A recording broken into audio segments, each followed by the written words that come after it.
Goldengate 12c release 12.1.2 new features. So the first feature I'm going to talk about is integrated extract. So integrated extract or capture is different from what you had in Goldengate 11g. That was classic extract.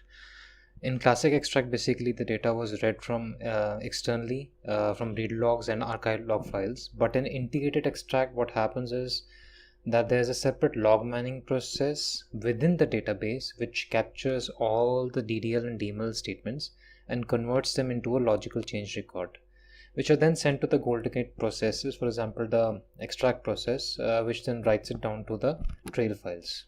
Another new feature when it comes to integrated extract in 12. Release 1, that is 12c release 1, is the share option. So with that option, the thing is you can have multiple extracts running on your database, and all of them would be sharing a single log miner dictionary. So basically you have one log miner dictionary, and from that there are multiple extract processes which are reading the information.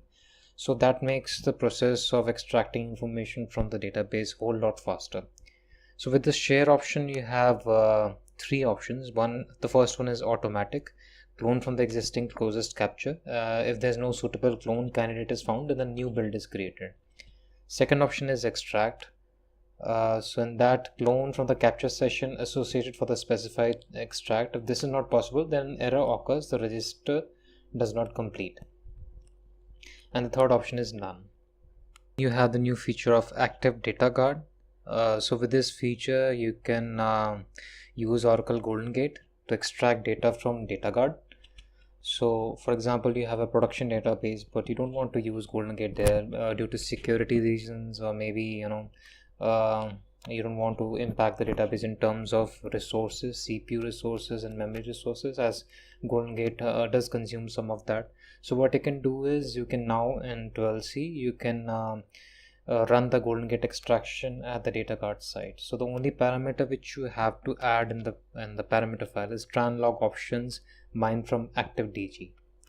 So now Oracle Goldengate supports creation of tables as part of CTAS, that is create table as select.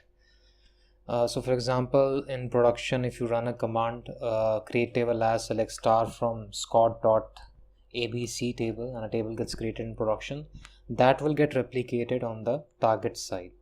Okay, installation through GUI interface. So before release 12c of Goldengate, you had to basically untar the binaries and run certain commands to install the Goldengate software. But starting from 12c release 1, that is 12.1, now you can install the Goldengate software using the GUI utility. So you have to run a run installer utility and you can install your software. And environments where you cannot run GUI interface, like for example in certain Linux and Unix environments, you don't have VNC, you don't have X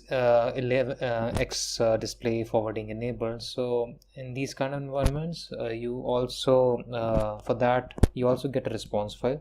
So you can create a response file using the GUI installer, or there's a sample response file available which comes with the binaries, so that can be used.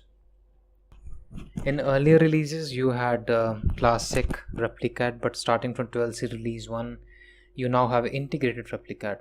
So the most wonderful thing about this integrated Replicat process is that it uses inbuilt processes within the database to apply records as compared to external application of records.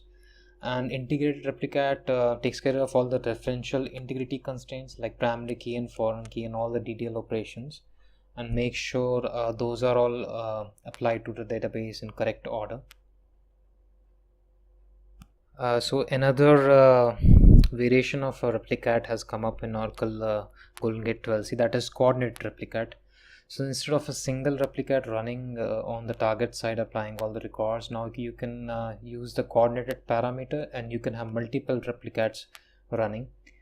So that basically speeds up the application process on the target side, and that's a whole lot faster. Since in Oracle 12c you have multi-tenant feature, that is pluggable container databases, so Goldengate also now supports that. So now you can have a container database on the source side and as well as a container database on the target side, and Golden Gate will replicate the data. You can have unidirectional replication and you can have bidirectional replication. So now it supports that, and in order to support that, they have a 3-part naming convention.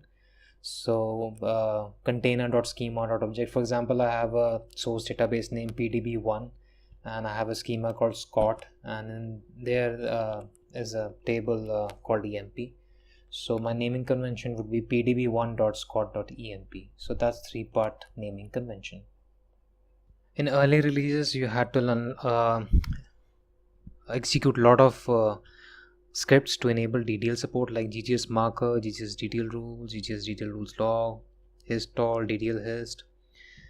But in 12c, none of those scripts have to be executed as there's native DDL support. So the only thing which is to be done is that you have to use this DDL include mapped parameter in the Replicat parameter file, and that's it.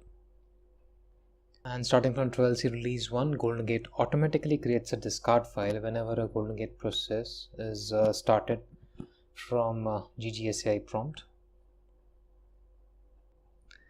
And that's it. Thanks for watching this video, and let me know if you have any questions, queries or comments. Thank you very much.